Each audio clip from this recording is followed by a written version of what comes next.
پوری دنیا کے لوگ جمع ہو جائیں، نہ اللہ کے قرآن کے مقابلے میں کوئی صورت لا سکتے ہیں، نہ محمد الرسول اللہ کی مبارک صورت کے مقابلے میں کوئی صورت لا سکتے ہیں، تو اللہ نے فرمایا یہ تم سے ہو ہی نہیں سکتا، تو پھر مان لو کہ قرآن میں بھی کوئی عیب نہیں، میرے مصطفیٰ کے چہرے میں بھی کوئی عیب نہیں۔ اللہ کی طرف سے یہ چیلنج ہوا۔ پھر آگے چل کر اللہ کریم نے پھر فرمایا قُلْ إِنِ اجْتَمَعَتِ الْإِنسُ وَالْجِنُّ، میرے پیارے پیغمبر فرما دیجئے انسان پوری کائنات کے اکٹھے ہو جائے، جنات بھی اکٹھے ہو جائے،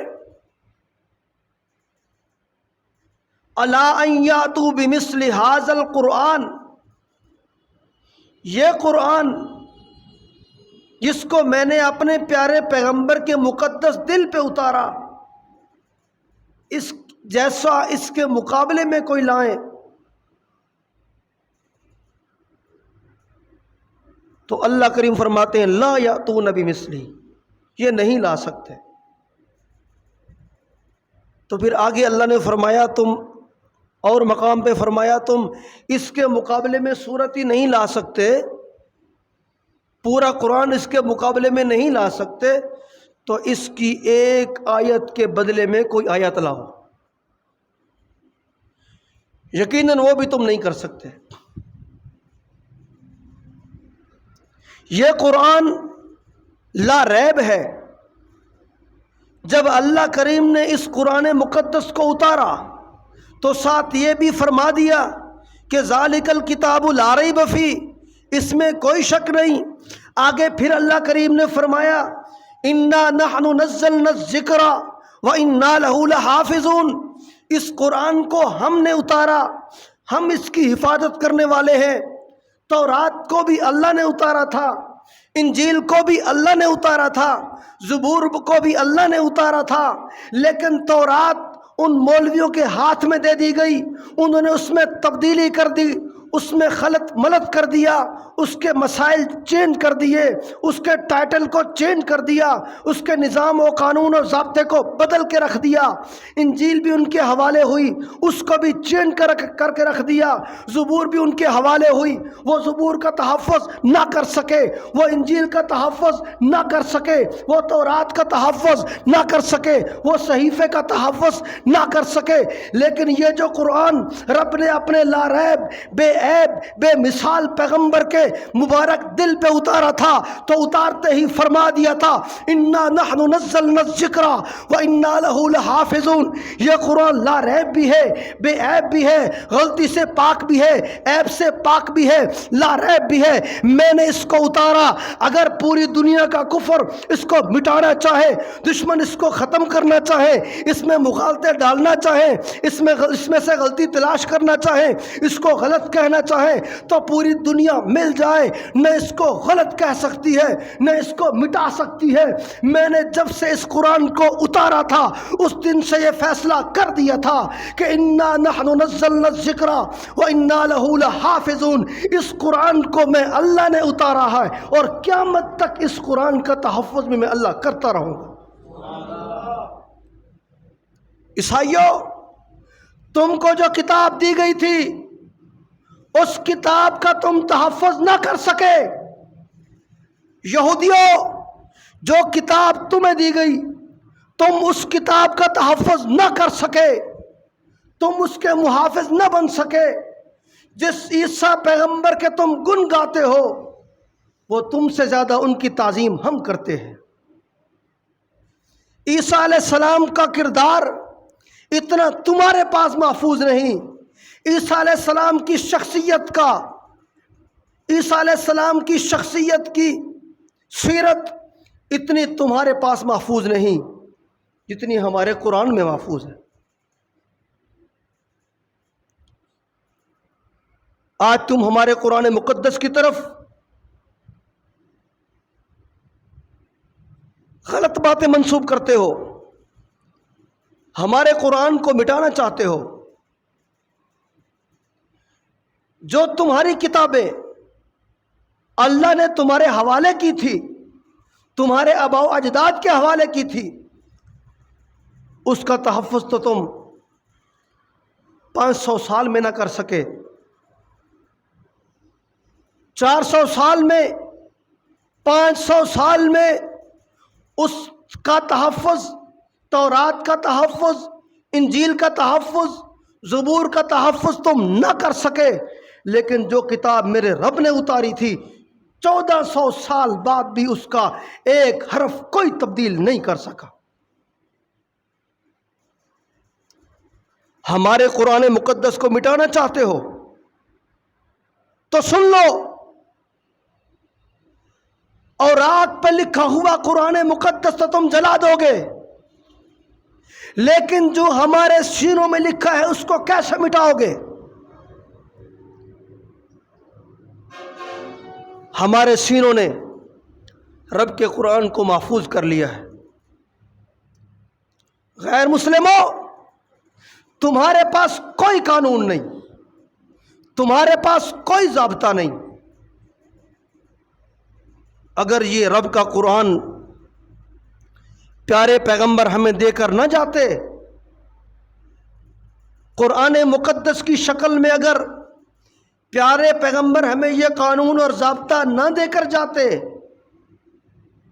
تو اس دور میں کوئی انسان انسانیت کی شکل میں نہ ہوتا، سب حیوان بن چکے ہوتے۔ یہی قرآن مقدس ہے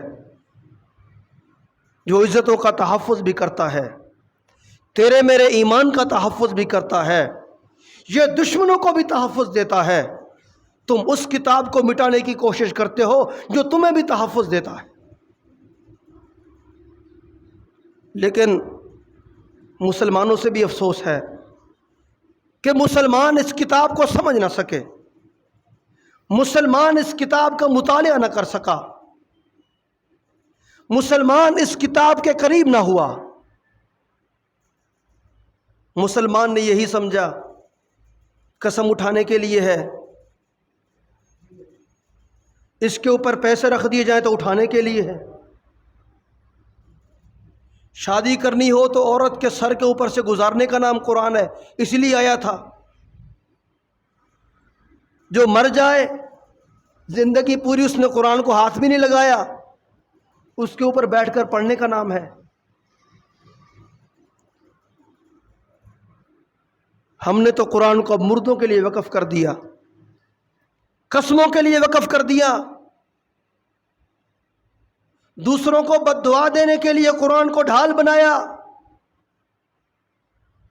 قرآن مقدس ہماری تربیت کے لیے اللہ کریم نے بھیجا تھا،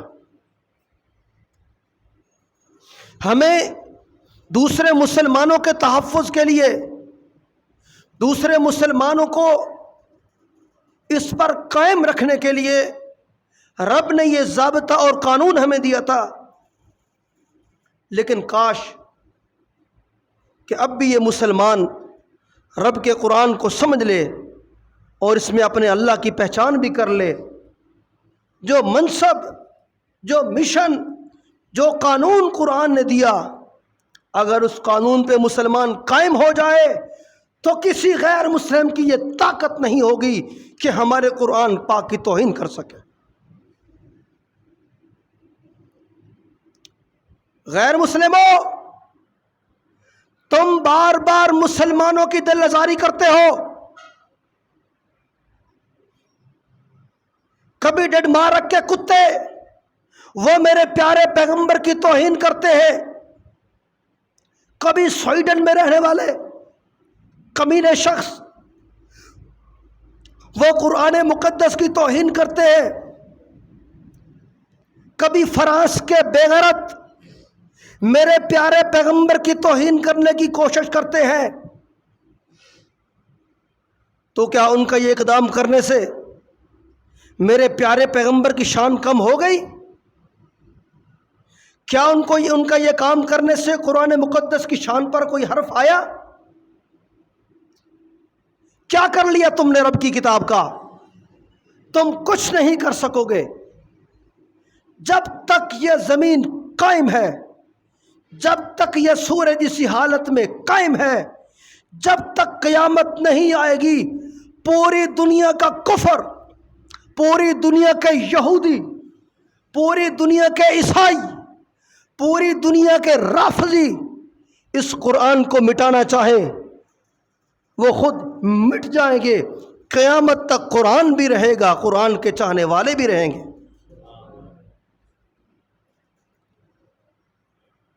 جو لوگ قرآن مقدس میں شک و شبہات پیدا کرانے کی کوشش کرتے ہیں، جی یہ اصل قرآن نہیں ہے، جی اس کو صحابہ کرام نے بدل دیا تھا، اس کو ابو بکر عمر عثمان نے بدل دیا تھا، نہیں بدلا کسی نے۔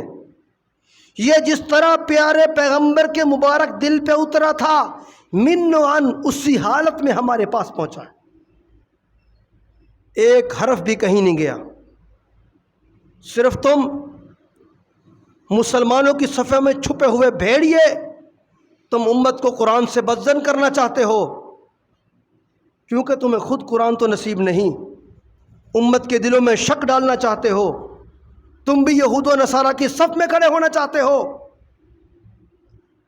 لیکن الحمدللہ رب العالمین، اللہ کے فضل و کرم سے اہل سنت والجماعت تک کوئی آدمی بھی ہو، چھوٹا ہو یا بڑا ہو، وہ گنہگار تو ہو سکتا ہے، قرآن کی محبت اس کے دل سے نہیں نکل سکتی۔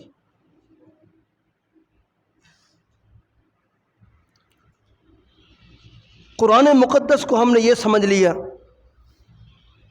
بس جی رسم و رواج میں اس کو برکت کے لیے رکھ دینا ہے، قسم اٹھانی ہو تو اس کو اٹھا لینا ہے، پیسے کا فیصلہ کروانا ہو چوری کا تو اس پہ پیسے رکھ دینے۔ آج بھی اس کو کھول کے سمجھو، جب مسلمان اللہ کی کتاب کی تبلیغ پر متحد تھے تو کسی کافر کی جرأت نہیں تھی وہ رب کے قرآن کی توہین کر سکے۔ آج قرآن کی توہین بار بار اسی وجہ سے کی جا رہی ہے کہ مسلمانوں نے اس کو سمجھا نہیں، مسلمانوں نے اس کی صحیح معنی میں اس کی تبلیغ کو، اس کی تعلیم کو اپنے دل میں جگہ نہیں دی۔ آج سے جو ساتھی اردو پڑھنا جانتے ہیں وہ یہ وعدہ کریں کہ انشاءاللہ آج کے بعد ڈیلی اس کا ترجمہ پڑھا کریں گے انشاءاللہ۔ میں آخر میں اپنا موضوع سمیٹتے ہوئے پھر کہنا چاہتا ہوں، ظاہر بات ہے میرا پیغام سوشل میڈیا کے ذریعے تو پہنچے گا، عیسائی تک بھی پہنچے گا، کسی یہودی تک بھی پہنچے گا۔ میں کہتا ہوں یہودیوں، عیسائیوں، تمہاری کتاب اصل حالت میں نہیں رہی، تمہارا دین اور مذہب اصل حالت میں نہیں رہا، یہ رب کا قرآن ہے جو اصل حالت میں ہے، جو ہمیں یہ درس دیتا ہے کہ اپنوں کے مال و جان کا بھی تحفظ کرنا ہے، دشمنوں کے مال و جان کا بھی تحفظ کرنا ہے۔ لیکن جب تم بار بار مسلمانوں کی دل آزاری کرو گے تو پھر تم بھی چین سے نہیں رہ سکو گے۔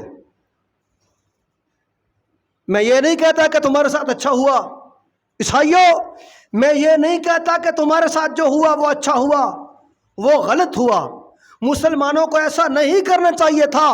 لیکن اگر آئندہ تم ہمارے قرآن مقدس کی طرف میلی نظر سے دیکھو گے تو تمہارے پاؤں اکھاڑ دیے جائیں گے، تمہارے مال اسباب کو لوٹ دیا جائے گا، تمہارے گھروں کو آگ لگائی جائے گی۔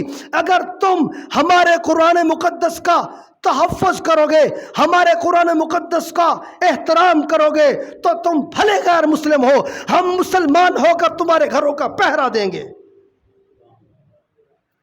ہم مسلمان تمہارے گھروں کا پہرا دینے کے لیے تیار ہیں، تمہارے گھر کے باہر چوکیدار بیٹھنے کے لیے تیار ہیں، لیکن شرط یہ ہے کہ تم ہمارے قرآن مقدس کا احترام کرنے والے بنو، ہمارے پیارے پیغمبر کا احترام تم کرنے والے بن جاؤ۔ تم ہمارے دشمن نہیں ہو، لیکن اگر تم ہمارے پیارے پیغمبر کی توہین کرو گے، قرآن مقدس کی توہین کرو گے تو پھر تم بھی چین سے نہیں رہ سکو گے۔ کیوں بھائی؟ جو بھی ہمارے قرآن مقدس کے بارے میں شک پیدا کرنے کی کوشش کرے اس کے ساتھ ہماری ہمدردی ہو سکتی ہے؟ نہیں ہو سکتی نا۔ تو پھر آخر میں یہ بھی سمجھ لو کہ جس کے پورے مذہب میں، جس کے پورے ایک کلچر میں ایک بھی حافظ قرآن نہ ہو، تو اس کا کیا مطلب ہے کہ ان کے نزدیک قرآن مکمل کتاب ہے؟ نہیں، وہ قرآن کے باغی ہیں۔ ہاں سمجھ، ان کو بھی سمجھو، یہودیوں عیسائیوں کے پیچھے نہ پڑو۔ جن کے پورے مذہب میں ایک بھی حافظ قرآن نہ ہو تو پھر سمجھو کہ یہ بھی مذہب وہی ہے جنہوں نے لبادہ تو اسلام کا اوڑھ رکھا ہے، در حقیقت یہ بھی یہود و نصارہ کی نسل ہے۔ صحیح مسلمان وہ ہے جو رب کے قرآن کو اپنے دل میں جگہ دے اور رب کے قرآن کی تبلیغ کو پوری دنیا تک پہنچائے، خود بھی عمل کرے، دوسروں کو بھی اس قرآن مقدس کے بارے میں مطمئن کرے اور اس قرآن کی تبلیغ کو لوگوں تک پہنچائے۔ انشاءاللہ عمل کریں گے۔ وما علینا الا البلاغ۔